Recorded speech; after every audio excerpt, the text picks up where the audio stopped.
Hello everyone, in this video we'll be talking about a chess concept that you must know for your endgame technique, okay? So hopefully we can start winning some endgames because of this. And this is the square rule.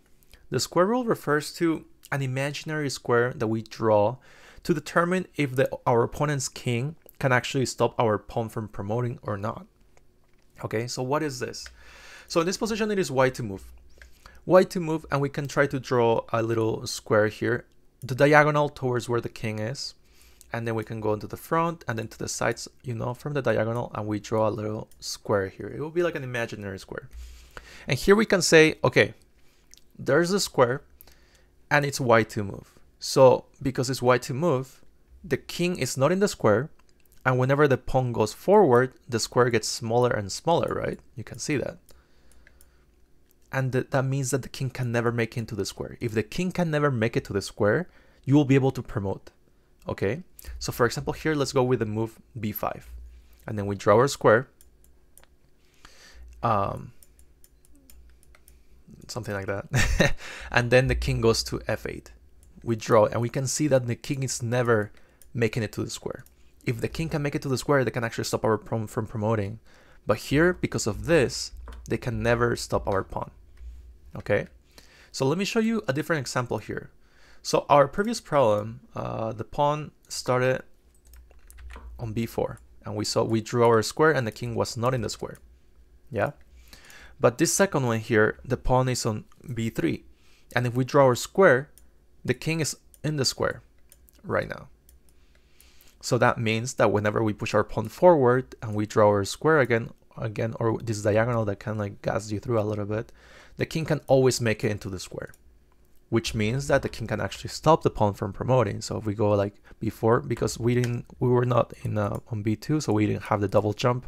So let's say the pawn was on b3, we go b4, they start pushing their king towards our pawn, and they're always on time to stopping our pawn from promoting, right? So it's always whenever the king is in the square or can hit the square on their turn, that means that they can actually stop our pawn. And that can help us think of like, okay, if I just push my pawn, then that won't really work. I need to like start bringing my king or other pieces to defend my pawn to promote it, okay? And let me show you this last example here. It's very, very crucial to know this one, okay? So here we are winning, but we need to be careful, yeah?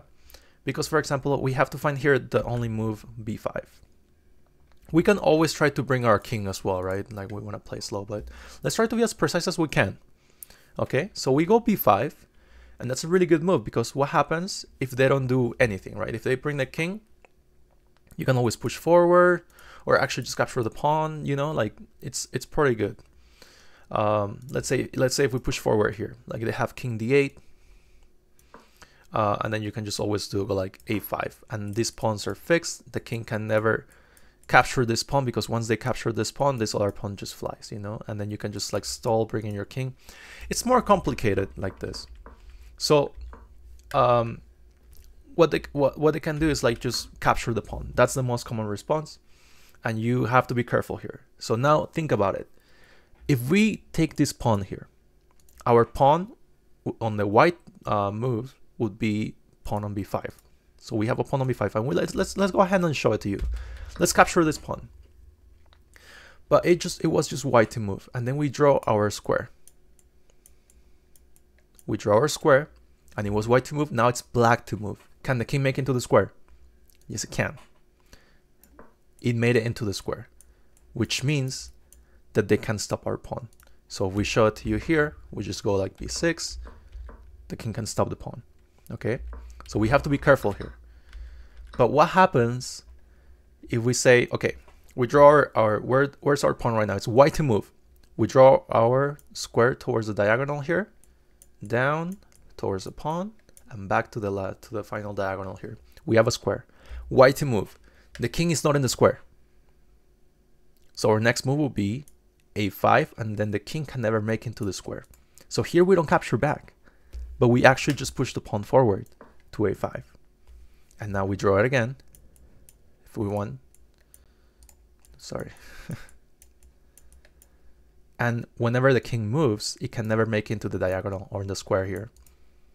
So that means that if instead of capturing back the pawn here, if we just push it forward, we can actually just promote into a queen and win like this. Now you know one of the endgame techniques that we use a lot to try to be precise and to see if we have to bring other pieces to defend our pawn, or if we can actually just find these little tricks that help us win some games. I hope you enjoyed the video, and I'll see you on the next one, okay?